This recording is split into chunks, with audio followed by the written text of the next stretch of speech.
Hello. How's everybody doing? It's Wednesday. Here, I'm going to check and make sure I'm on. I'll give you my title. Yay. Hello, guys. Let me just make sure I'm up here on Facebook land. There I am. Cool. Okay. All right. Today's the day. Yay. It's the So Long. You are on Facebook. Go ahead and say something so I know you're there. I see everybody on Insta. Let's see here. Okay, good. Linda from Texas. Hey, how's it going? All right. So it is Wednesday, which would normally be my Shop Talk, Boss Babe Shop Talk show, but today we are starting something new for a while. We are going to do a quilt as you go sew along. I will be leading you through it each week. There's no cost to participating in this program. All of the content and information will be free. Victoria Jonas said, I love your shirt. My shirt says, I turn fabric and thread into quilts. What's your superpower? Hi, Deb Sews 19. All right, hi girls. Hi everybody on Facebook land.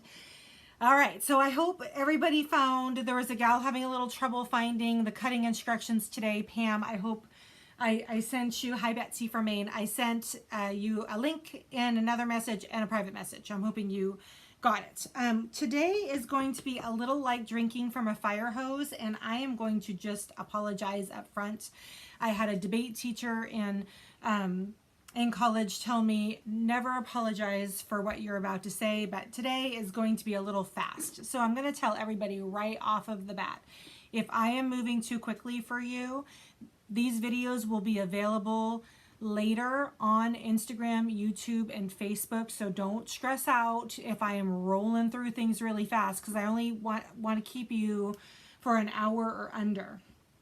So that is my plan.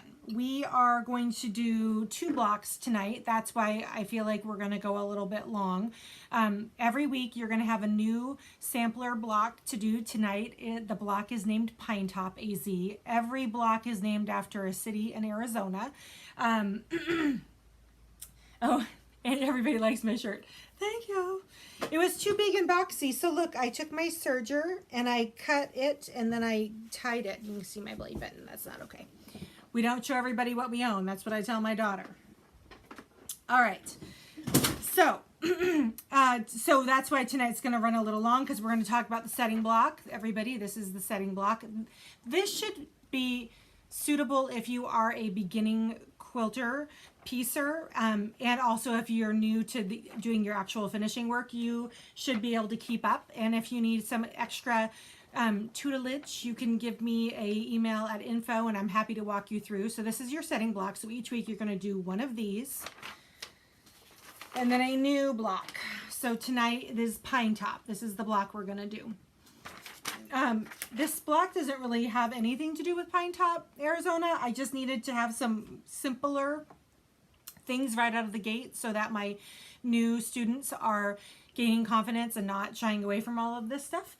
Hi, Mary from Seattle. So we're going to talk about this. This is the overall pattern. Again, this was all available for download this past Monday on my website, featherweightdoctor.com. If you scrolled down to the middle of the homepage, there was a button that said journal and blog posts. If you clicked into that, and then the top blog post was the cutting instructions. So I'm doing this kind of low tech. I hope everybody can read my handwriting. I realize I should put it in Word or something so you guys can read it. But if you're having a little trouble reading my handwriting, let me know and I'll try to a lot more time for preparing your paperwork each week. So let's talk a little bit about what we're going to do tonight. There's some housekeeping items that, just as Darlene puts her teacher hat on, I have to cover. So we're going to talk a little bit about that tonight. And then we're going to assemble our block. We're going to piece our block. And then we're going to quilt our block. So what you should have ready to go today hopefully, I'm going to put these aside for a second, is the cutting instructions. So this is the cutting instructions for our Pinetop block for tonight. I am using color gradation fabric. So within the same cut of fabric, there is, there is a rainbow of color gradation. I wanted to use something I had in my stash. I didn't want to purchase anything. I don't want you guys to have to purchase anything. If you have things that you can do in your stash, the whole point of this, in my opinion, was to do some skill building while we're all kind of shut in and have nothing better going on. So that's the point of this for me. So here is my block pieces for tonight, which include 4 2.5-inch square of the color. So this is a 2-color block. I realize these look like different colors. It's because I used the fat quarter off of the same color gradation fabric. So here's my 4 2.5 inchers, my 4 white or background. I'm calling this background. And then you should have had 2 2.5 by 4.5 inch rectangles in the color and also in the background. So that's tonight's block. We're going to use the layout. It's helpful if you print this out because then you can use it. Oh, good. Bridget says, I like old school. It's easy to understand. We can be friends. Missy Fisher says, here we go. All right, so I'm going to use this to actually lay it out later so that I don't get confused because I do that from time to time. And then same with this one. This one you will need 1 5-inch square of color, and another 5-inch square of color. Again, cut off the same fabric. It was just the color gradation. And then 2 4.5-inch background or white fabric squares. So that's what we should have today. Okay. So first things first, we're not going to do the setting block every single week. This is just the first week. So again, every single week you need to be doing a setting block that looks like this. Look, it's all done. Isn't it cute? And then you will do your sampler block, which is going to be different every week. And this week is Pinetop. So these are the finished ones. Aren't they adorable? They should be about 8.5 inches-ish when you're finished with them, if we do everything right. So that's what these look like finished. We're going to also quilt them tonight. I have all of my stuff with me. Tonight you should have with you, this is my backing fabric. So I have a 9.5-inch square. Yes, Bryce, it's Tula. So that's this one. And then I also took some of my scrap batting because I have a long arm and I have lots of scrap batting, and I cut them into 9-inch squares too. So your backing pieces should be cut to 9 inches, your batting cut to 9 inches. And then we'll have our finished block at 8.5. All right, let's go. Let's go. So we're going to talk about some good practices along the way here. I am actually going to tilt the camera down for Facebook land so you guys can see better, so you're going to not see my face. So you don't need to see my face. So let me just tilt this down. Oh, well, maybe I'm going to tilt this down. Maybe I should have tried this ahead of time. Hold on, guys, let me monkey with this.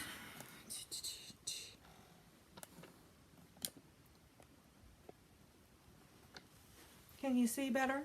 All right, you can see. Cool, and you can see what I'm doing at the cutting and the ironing station behind me. Awesome. Sorry, this is off. Okay. We're just gonna roll. We're gonna roll. All right, so what we're gonna do first is we're gonna take on our setting squares, we're gonna find our right sides, and we're gonna put our right sides together, and we're gonna line them up really well, and then we're gonna take our ruler, and I'm going to draw a diagonal line from one end to the next.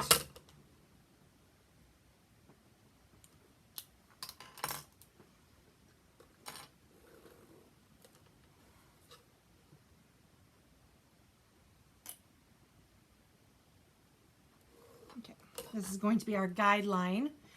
What we're going to do is we are going to stitch a 1/4 inch on both sides of this drawn line with our Featherweight or whatever machine you wanted to use. I wasn't particular. I wasn't saying, you know, being snotty about having to use a Featherweight. If you have another machine that you'd like to use, then by all means, this is for you too. So I'm going to put my 1/4 inch foot here on my Featherweight, lining right up against that drawn line, and I'm going to start stitching.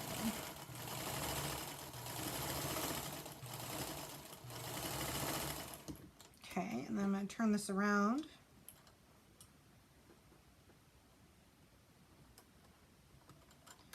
And do the other side, 1/4 inch off the drawn line. Ooh, let's not do that, Darlene. Okay.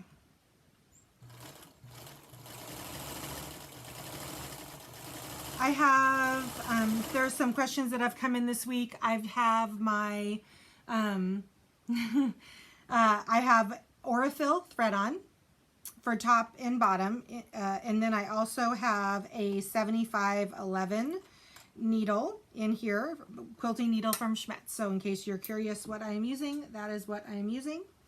So now that I have my 2 stitched lines here on either side of my drawn line, ooh, that's really bright. Sorry, Facebook land. There, you see it. I'm going to cut it in half right on my drawn line. What kind of pen did you use? I like, oh, this is my favorite pen, especially for drawing lines on the insides of quilts, Angel. It's called a friction pen. Now, I know that this is kind of infamous if you use it on the top of your quilt for bleeding color out of your quilts, but it's perfect for inside the quilt because you can't see it inside the quilt. So this is the pen I like to use. It goes away, the line goes away with the heat of the iron. And it's a nice, dark, smooth line. All right, so I'm going to cut this apart on my, so I need a new blade. And then I'm going to press them. I pressed my seams open. So here's one half square triangle, another half square triangle. So I'm going to press my seams open. I have this cool board here that's an ironing board on one side and a cutter on the other. It's my traveling setup. I have full size everything when I'm obviously home here, but for this I thought it would be easier for me to not have to keep jumping up and down. It's another warm one here in Seattle. It is 86 outside. It is, summer has finally arrived. It has taken a little bit longer this year than other years, but summer is finally here. All right. So here is my 2 half square triangles. Now I overcut my squares because I wanted to fussy cut them down to 4.5 so they were perfect. So what I'm going to do now is I'm going to fussy cut these down if there's any extra to trim off. So I'm going to take my squares, line my ruler up here, and actually it's pretty good. But I'm going to take my little tabs off of one side. There's cut to 4.5.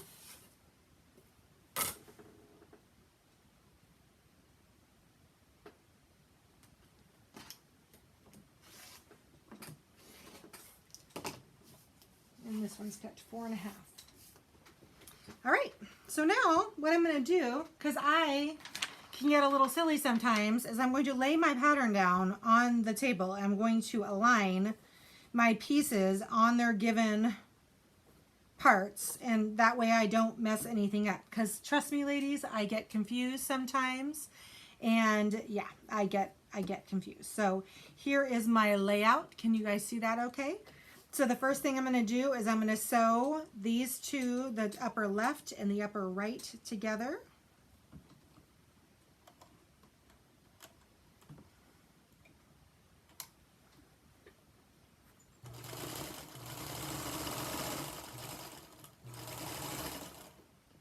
And then this to this.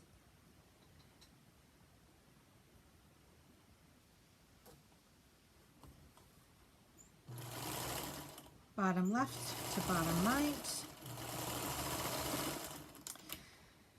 I love chain piecing blocks and my rows together. It's a technique I learned years ago from a teacher at Undercover Quilts in downtown Seattle in the Pike Place Market. So I'm just going to open these up. Do you guys see how they line up? And I'm just simply going to fold these over. They're still technically connected in the middle there.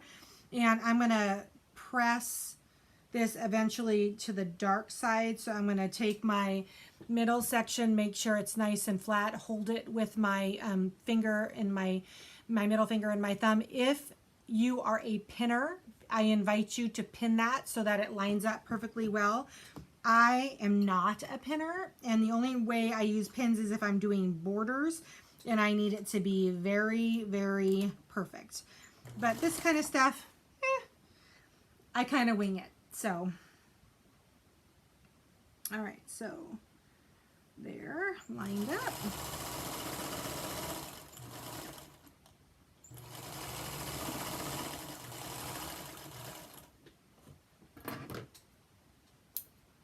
And I hate threads. Another thing about me, I hate threads. So I like to trim my threads as I go. It comes from years of being a long arm quilter and having to trim everybody's threads. Drives me crazy. So I just cut them as I go, and then I at least don't have to do it on mine. So here is our setting block. Look at how cute. I'm gonna press this real quick before we move on to the next block. So let me flip this over.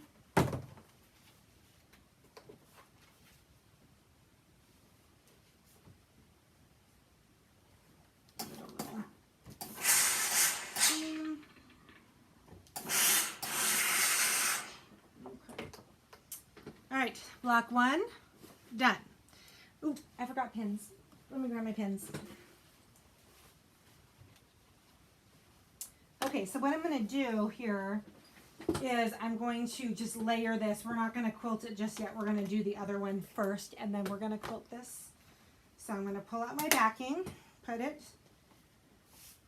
face down, layer my 9-inch batting on top of it, and press out the wrinkles. And then I'm going to put my little block on top of it here for my little mini 9-inch sandwich. And I'm just going to throw 4 little straight pins in here to hold it. Like so. Okay. Okay, we're going to set this aside and let's do Pinetop.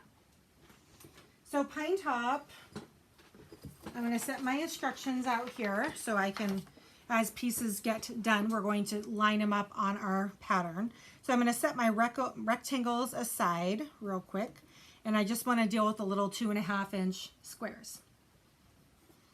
So all I'm going to do with my right sides together is sew a background and a colored square together.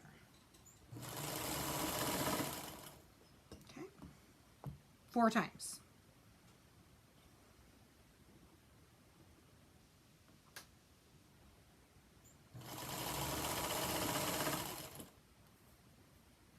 This one has a wrinkle. Someone was being lazy as she was cutting. Okay, so I'm going to lay... My background is difficult because I had this in my stash and I was trying not to buy anything. I bought a white on white, which reads very solid, but it's a little hard to tell which way is up. Okay, there.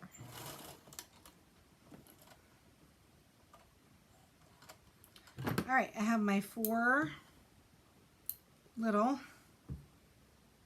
going to cut these apart actually, and I'm going to press towards the dark.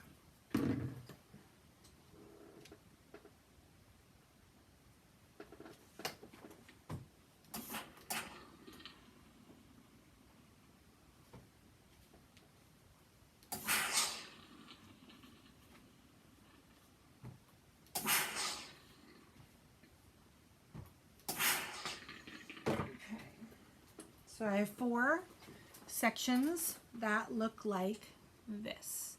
So now this is where the tricky part gets in. I'm going to set this down on my paper so that I don't get confused what goes to what. All right, like so. All right, now I'm going to take my little things, and again, someone was lazy, who shall remain nameless, and did not press out her pieces. All right, right, so whatever the inside square is on your paper, you're going to put your rectangle up against that. So I'm going to take this and sew this together.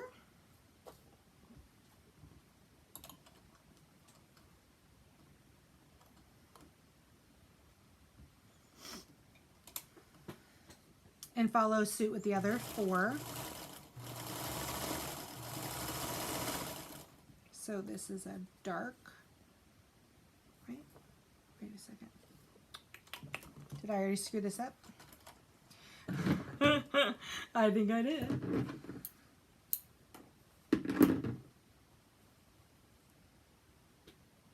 Shoot. Dang it. Wow, this is great. I'm already unsewing. This is that moment I intentionally planned so everybody feels normal. Yeah, that's right.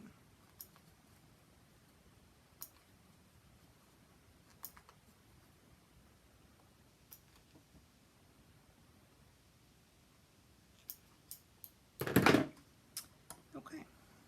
I'm going to lay these all out here so then I don't do that again. Okay, so this is going to go this way. Okay, try this again, Darlene.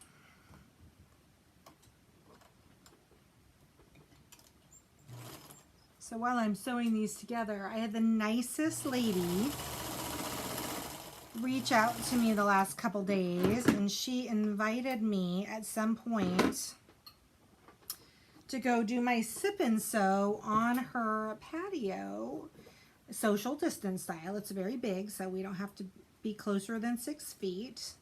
Isn't that sweet? I have to take her up on that. She lives on the water on Bainbridge Island, and that sounds pretty dang good to me right now. So I love Bainbridge Island. You have to take a ferry to get there. Okay, I'm done the bottom right and the bottom left. I'm just going to press these open towards the darks.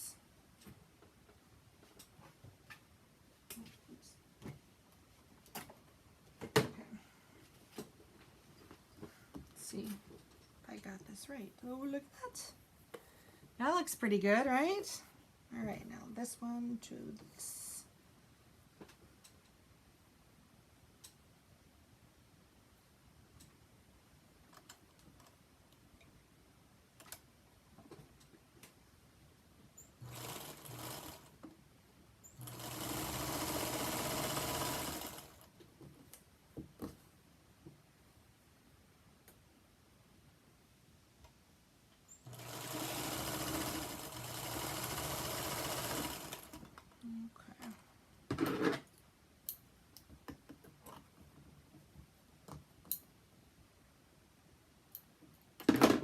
Press these towards the darks. The second block picture is not, the second block color picture is not on the block. Kathleen, I think that the color is really light in there, but I did upload, there also is a link, if it's not uploaded on the blog, there's a link to my Dropbox that has the picture up there also, so try that. Joanne Keeney, hello, from Mississippi. Okay, so here. All right.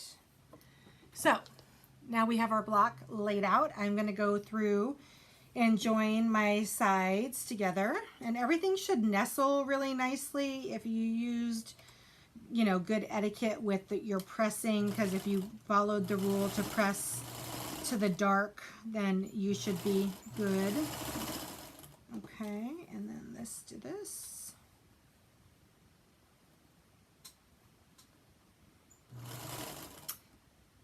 Yeah, Kathleen, in the thing there, we have an uploaded picture and then a link to the Dropbox. It just came out really light because I used a light color pencil.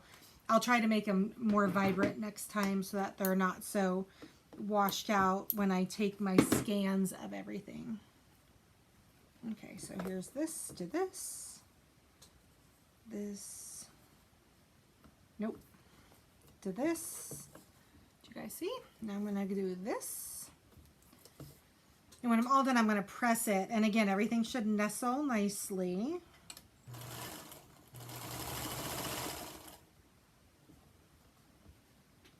And if you're a pinner, then feel free to pin these intersections so that they're perfect.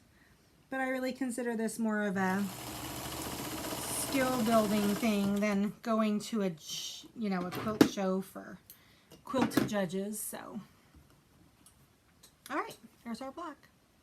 Pretty, huh? I love the color gradation fabric in it. Makes me happy. All right, I'm just going to give this a quick little press to make sure that we are good. And then I'm going to do the same thing that I did with the setting square, which is grab a backing fabric, put it face down, grab a 9-inch batting, which is the exact same size, and then center my little block. And I'm going to take some pins. Feel free to use safety pins, you know, the quilting pins. I just have these handy, and so I'm going to be careful to not impale myself with the pins. But technically, safety pins would go a lot better for not having any, you know, getting stuck with a pin. So, okay. So now I have my finished blocks. There's my other one. There's my other one. Here we are. All right, now we are going to do the last step for this week, which is the finishing part. So I'm going to use a walking foot. As this sew along gets going, I am going to do some more free motion quilting, but I thought for the first couple weeks that I thought I would give everybody a little bit of a break on the quilting part of it. Quilting is totally at your discretion. Don't feel like you have to quilt it the way I'm quilting it. I will say I do have some good, all of your setting squares should be quilted the same way for continuity in the complete project. And again, I'm going to add some free motion in a few weeks. These two blocks are going to be strictly done with my walking foot. Kathy and sewing machine technician Dan, her wonderful husband, wants to know about my iron. This is a very fancy Rowenta. I love it. It was very expensive for an iron. And it probably has a 5-year shelf life to it.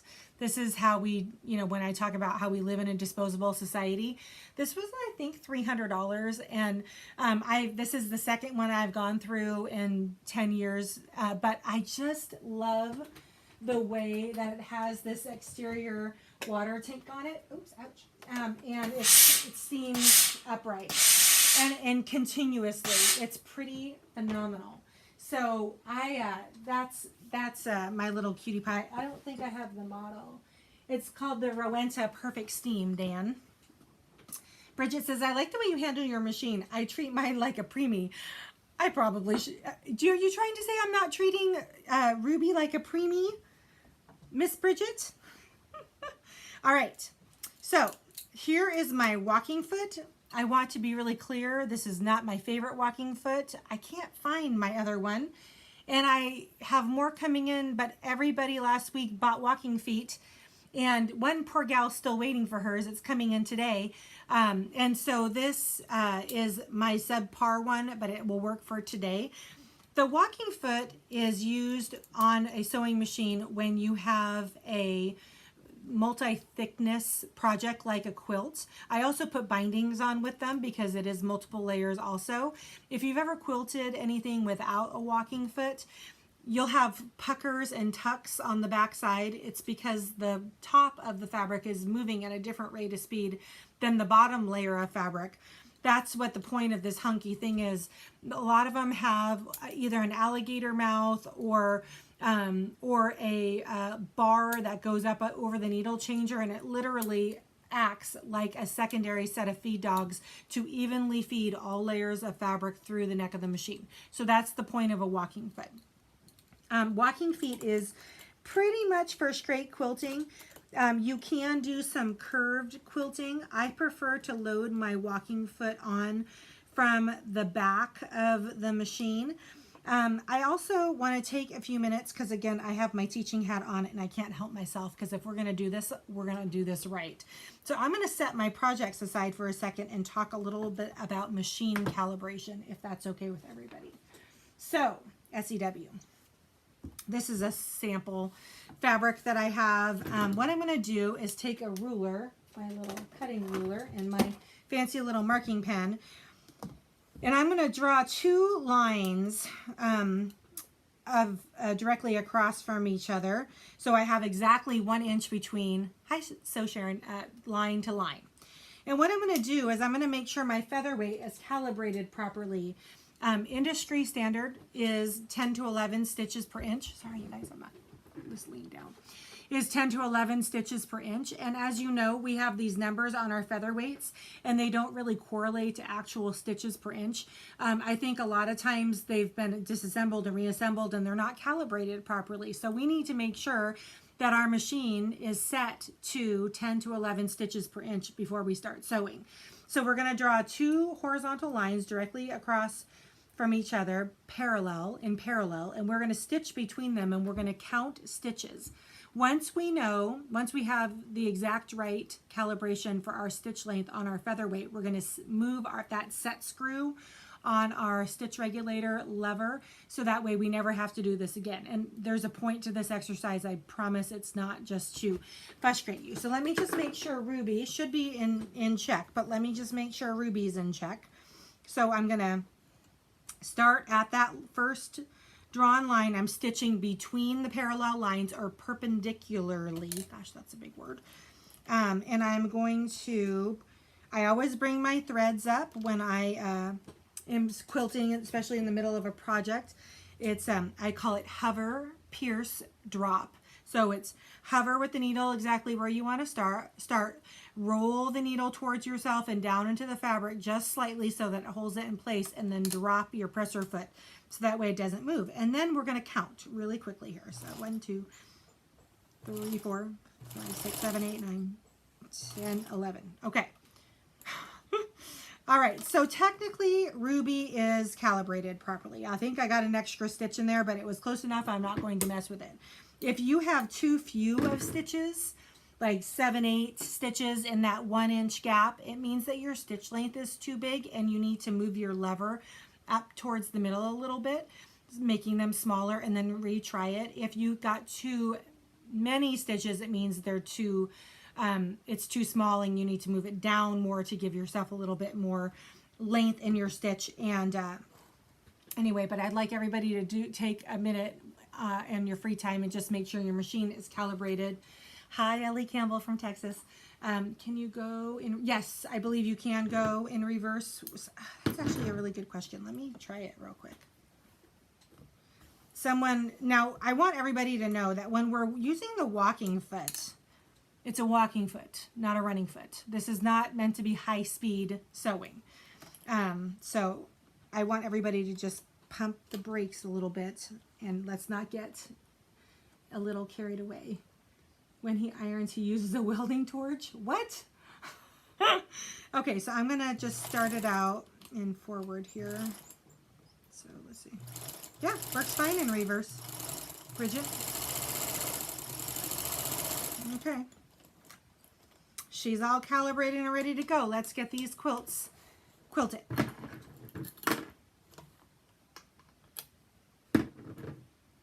Cool. I just think that looks small. Bring it up a little bit. All right, so I'm going to call the quilting for this project dealer's choice. That means at your discretion, whatever you are most comfortable with. What I did was I'm going to start with this block right here. And do you guys see that I echoed this L-shape line? I'm all about continuous line quilting. I don't break threads in the middle of a block. I want to quilt the whole block, one start, one stop. So what I did was I ran down the center line. I came across the diagonal. I came through the center to the other diagonal and back up. So I basically have outlined the bow tie here in the middle. Then from there, I stitched over 1 inch. You are welcome to draw this out if you're comfortable, but the reason why I had you count your stitches a minute ago and make sure that you had 10 to 11 stitches in your 1 inch is if you don't want to draw it all out, you could theoretically just count 10 stitches, come down, eyeball where you're going to make your pivot about 1 inch down from here, and keep going up, over, this way, this way, this way, this way. So, and then once you're finished with this square, I quilted down and around the outer edge and then started over again in this lower corner. So that's how I quilted this. So let's do this one real fast.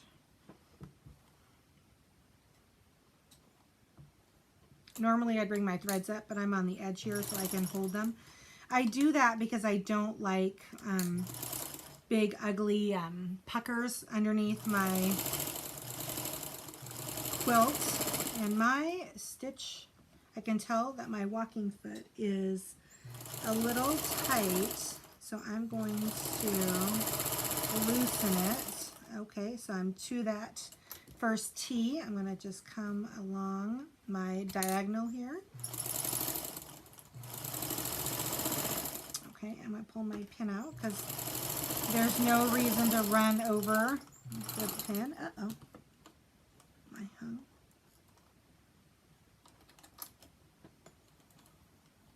Oh, my needle came out. That's awesome. How did that happen? And I didn't break a thread. That's amazing. Okay, and I'm going to come down the center.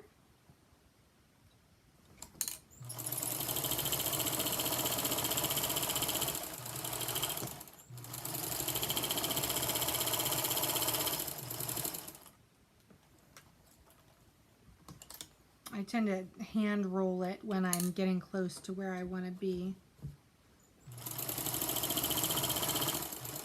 Okay.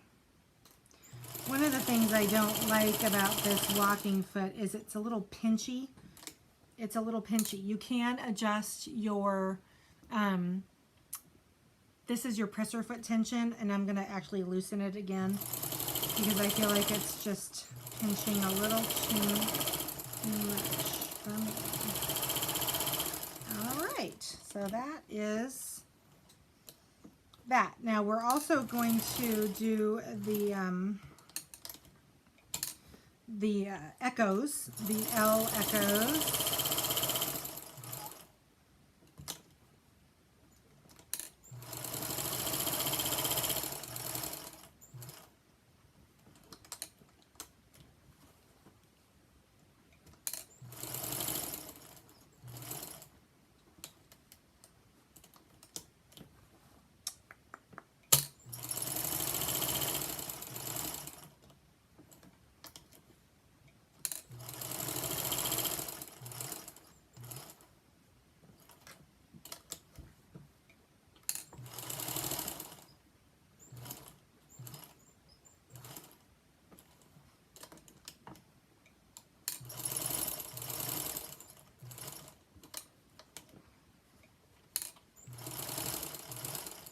Okay, I'm done with this. 3 little echoes, and then I'm going to just stitch around my outer edge here until I can get to the other side so I don't break threads. Okay.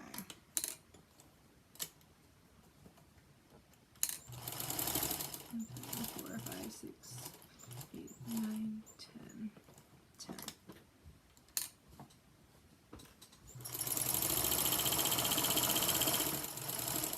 Oop, I forgot to turn the corner. Reverse.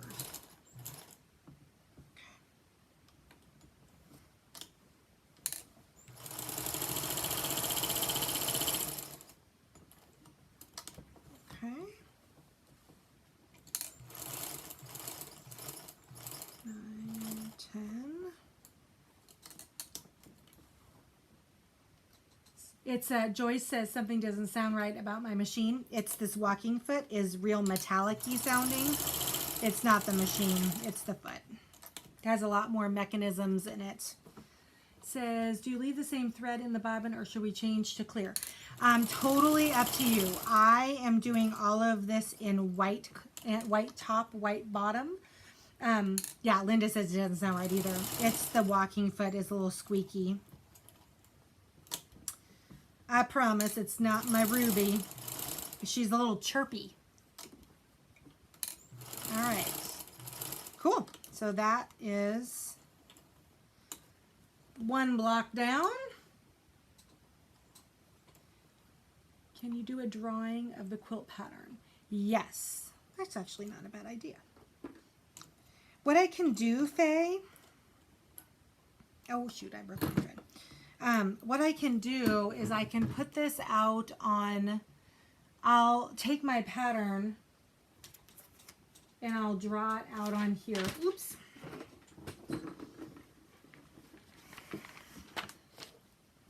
Okay. I'll redraw this out on my Faye from Facebook, and I'll put my quilting pattern in and rescan it in. So there'll be another blog post tonight with the quilting instructions for both the setting triangle and this. This one is super simple because I'm literally just outlining. Let's see here. I'm just stitching in the ditch. So I'm just coming down here